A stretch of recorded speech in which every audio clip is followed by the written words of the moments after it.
Қытайда 50 грамм есірткі үшін адамды атып тастайды.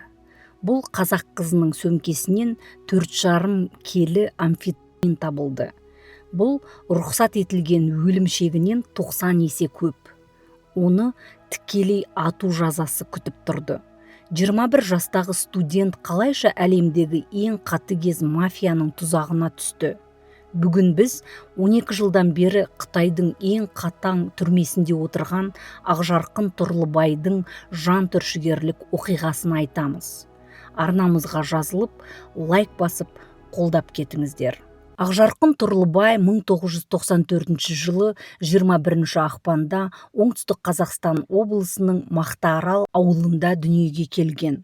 Бала кезінен өжет, зерек болып өскен ол атасы мен әжесінің ең сүйікті немересі еді.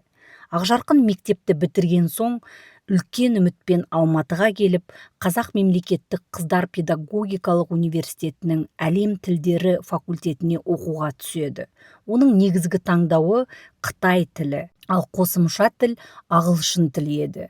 Сол кезде жас қыз оның өмірінде дәл осы Қытай деген атаудың үлкен орын алатынын сезбеген болар.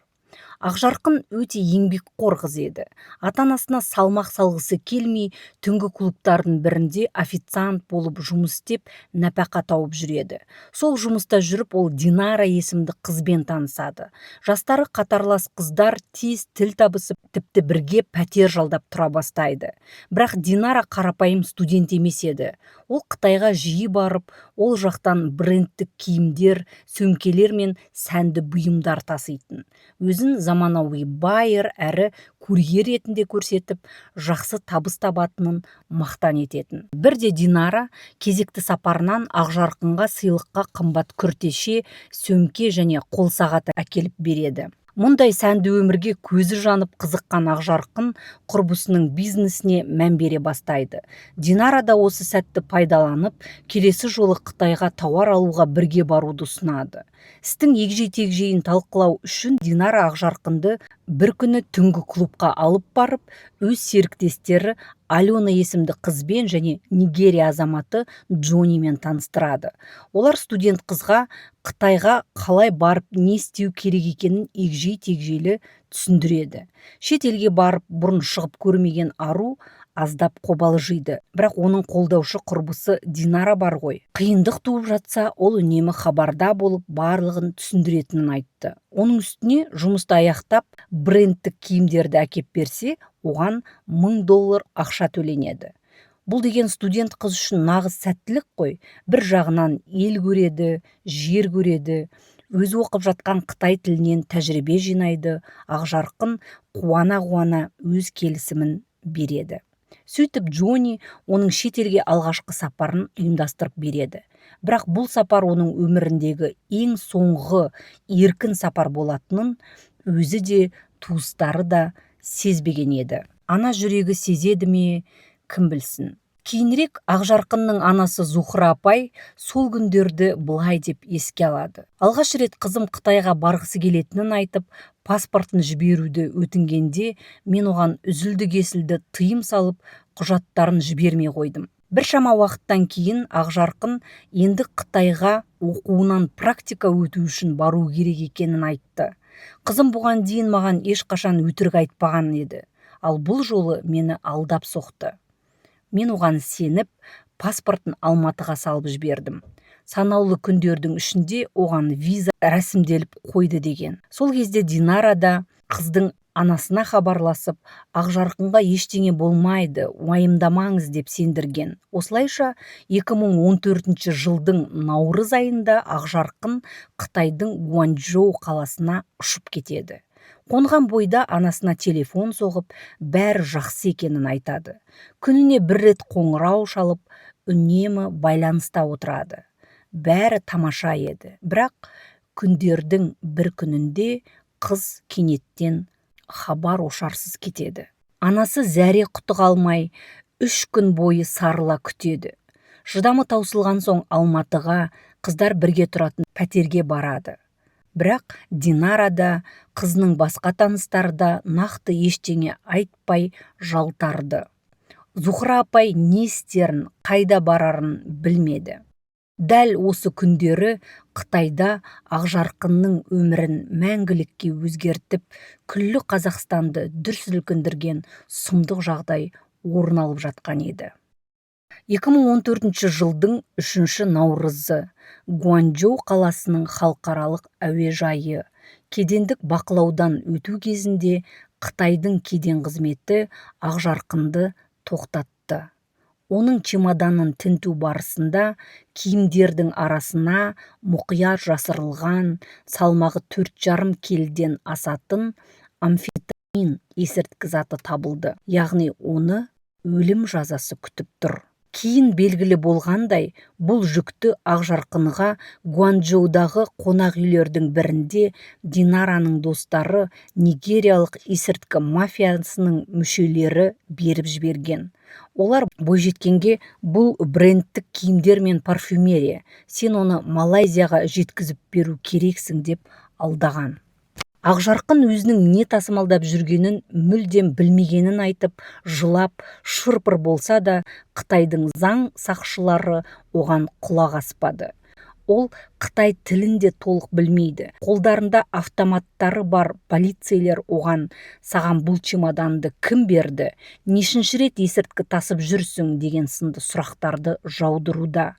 Ештеңе түсінбеген қыз оларға не дерін білмей абдырап, «Мен ештеңе білмедім» деп жылаумен болған. Ақжарқын Тұрлыбайдың тағдыры неліктен соншалықты тығырыққа тірелді? Мұны түсіну үшін Қытайдың есірткіге қатысты заңдарының қаталдығын білу керек. Ол жақта заңның аты заң. Ешқандай шетелдікке, ешқандай жас қызға жеңілдік жасалмайды. Жаза тікелей қолға түскен заттың салмағына байланысты. Қытай заңы бойынша есірткінің градациясы мынадай: егер адам 50 граммнан астам героин немесе метамфетаминмен, не болмаса 1 келіден астам апиынмен ұсталса, бұл өлім жазасына апаратын шек. Қытай сот жүйесінің тағы бір ерекшелігі, мұнда өлім жазасын 2 жылға шегеру тәжірибесі бар. Егер сотталушы осы уақытта өзін жақсы ұстаса, үкім өмірлік түрмеге ауыстырылады. Ақжарқынға ату жазасы қаупі төнді. Ең сорақысы, Қытай соттарына сыртқы мемлекеттердің саяси немесе дипломатиялық қысымы мүлдем әсер етпейді. Тарихта Ұлыбритания, Ресей, Жапония және Орталық Азия елдерінің үкіметтері өз азаматтарын арашалап қалғысы келгенімен, Қытай олардың бәрін бәрібір өлім жазасына кескен немесе өмірлік түрмеге жапқан. Қытай түрмесінде тек заң ғана емес, оның ішкі тәртібі де адам төзгісіз. Мұнда аман қалу үшін тек физикалық күш емес, қаржы да керек. Қытайдың тергеу изоляторлары мен түрмелерінде егер сотталушының арнайы шотына сырттан туысқандары ақша салмайтын болса, оның жағдайы тамұққа айналады. Түрме әкімшілігі тегін беретін тамақ тек аштан өлмеудің ғана амалы. Тіпті кейбір деректерге сүйенсек, ақшасы жоқ, ешкім іздемеген шетелдік тұтқындарға басқалардан қалған тамақтың қалдықтарын ғана беретін кездерде болады. Жақсырақ тамақ ішу, тіпті ішетін таза су мен сабын сияқты ең қарапайым гигиеналық заттарды сатып алу үшін де түрме ішіндегі шотта ақша болуы шарт. Ақжарқынның анасы Зухра апайдың 2 жерде жұмыс істеп, тапқан таянғанын барын салып, кредит алып, Қытайға жіберіп отырғанының басты себебі де осы еді. Анасы қызының жат елдің суық камерасында аштан бұралып, қалдық жеп қалмау үшін өзін құрбан етті. Сонымен алда сот, Ақжарқын, оның анасы, Қытайдағы Қазақстан елшілігі, тіпті осы жаңалықты естіген қазақстандықтар да тағатсыздана сот үкімін күтті. 1 жыл 3 ай өткенде, яғни 2015 жылдың маусым айында Гуанчжоу соты 21 жастағы Ақжарқын Тұрлыбайды кінәлі деп танып, өмір бойына бас бостандығынан айыру туралы үкім кесті. Бұл хабарды естігенде анасы Зухраның төбесінен жай түскендей болды. Қытай заңы бойынша Ақжарқынды өлім жазасына кесер еді. Оның өлім жазасынан аман қалуына келесі негізгі факторлар ықпал етті. Бірінші, Ақжарқынның алаяқтың құрбаны ретінде дәлелденген мәртебесі. Тергеушілер мен халықаралық агенттіктер 20 жастағы студенттің нигериялық есірткі мафиясы тарапынан ештеңе білмей соқыр курьер болғаны расталды. Екінші фактор – Қазақстанның дипломатиялық және құқықтық араласуы. Дипломаттар, адвокаттар және Қазақстан президентін қоса алғанда Қазақстан билігі күшті қолдау көрсетті. Қазақстан басшылығының сот процесіне саяси тұрғыдан қатты назар аударуы Қытай сотының өлім жазасын қолдануына кедергі келтірді. Үшіншіден, ұйымдастырушыларға қарсы іс қозғау. Қазақстанның ішкі істер министрлігі Ақжарқынды тікелей алаяқтық жасаған нигериялық азаматқа қарсы қылмыстық іс қозғады. Есірткі тасымалымен айналысатын топтың нақты көшбасшыларының халықаралық деңгейде ресми түрде қудалануы қорғаушы тараптың қыздың кінәсіздігі туралы ұстанымын растады. Алайда Ақжарқынның отбасы берілмеді. Қазақстандық дипломаттар, адвокат Нұрлан Өміров пен Сұңқар Нұрмағамбетов қызды ақтап алу үшін жанқиярлық күресті бастады. Олар Ақжарқынның қылмыскер емес, халықаралық есірткі синдикатының алдауына түскен құрбан екенін дәлелдеуге тырысты. Осы үлкен резонанстан кейін Қазақстан билігі Ақжарқынды алдап Қытайға жіберген Динараға қатысты қылмыстық іс қозғап, халықаралық іздеу жариялады. Бірнеше жылдан кейін ресми ақпарат бойынша Динара Ағажановаға қатысты есірткі контрабандасын ұйымдастыру және оған жәрдемдесу бабы бойынша іс қозғаған. Бұл Ақжарқынның кінәсіздігіне үлкен дәлел еді. Осының арқасында 2016 жылы Қытай соты өмір бойлық үкімнің күшін жойып істі қайта қарауға жіберді. Тағы да кішкене болса да үміт пайда болды. Алайда 2019 жылға дейін қарастырылған соттың нәтижесінде Қытай соты Ақжарқынды өмір бойына түрмеде қалдыру туралы үкімді күшінде қалдырды. Зухра апай журналистерге қызын соңғы рет 2016 жылы сотта көргенін айтты. Қорғаушылар мен адвокаттарды жалдау үшін отбасы үйлерін сатып, туыстарынан көмек жинап, кредиттер алған.